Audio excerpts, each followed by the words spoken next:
ভালো করে যদি কিছু থাকে দেন, না তো জীবনের মতো কিন্তু আপনি শেষ হয়ে যাবেন ভাই। তাড়াতাড়ি যা আছে সব দিয়ে দিন। আর আপনার তো কিছু নেই, দেবেন কি?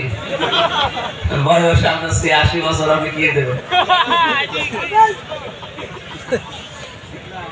ইয়াসিন সূরা পড়ে যারা সওয়াব পেতে চায়, আমরা এখন থেকে শুরু করে ইয়াসিন থেকে শুরু করে তুরজাউন পর্যন্ত যা আল্লাহ দিয়েছেন, এই ৮৬টা আয়াত আমাদের জীবনে মিলানোর দরকার আছে না নেই?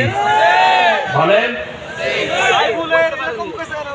সর্বশেষ যে আয়াত, ইন্নামা আমরুহু ইযা আরাদা শাইআন আইয়াকুলা লাহু কুন ফায়াকুন ফাসুবহানাল্লাযী বিয়াদিহি মালাকুতু কুল্লি শাইইন ওয়া ইলাইহি তুরজাউন।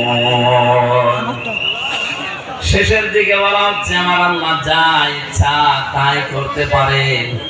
উনি শুধু যদি বলেন হ, সঙ্গে সঙ্গে ফায়াকুন হয়ে যায়। তিনি পবিত্র, তার এই কুদরতি হাতের ভেতরে আসমান জমিনের যে রাজত্ব বলা হয় মালাকুত, সবকিছু আল্লাহর হাতে। সবাইকে ফিরে যাওয়া লাগবে তার কাছে। এখন এইগুলো যদি আপনার জীবনে আপনি না মানেন, ইয়াসিন সূরা একবার না 50 বার পড়লেও আপনার লাভ হবে না। কথা বলেন না কেন? আপনি তেলাওয়াত করছেন ঘরের বারান্দায় বসে, ওয়ালা ইয়াহুব্বু আলামিল মিসকিন। আল্লাহ পাক বলেন মিসকিনকে খাবার দাও।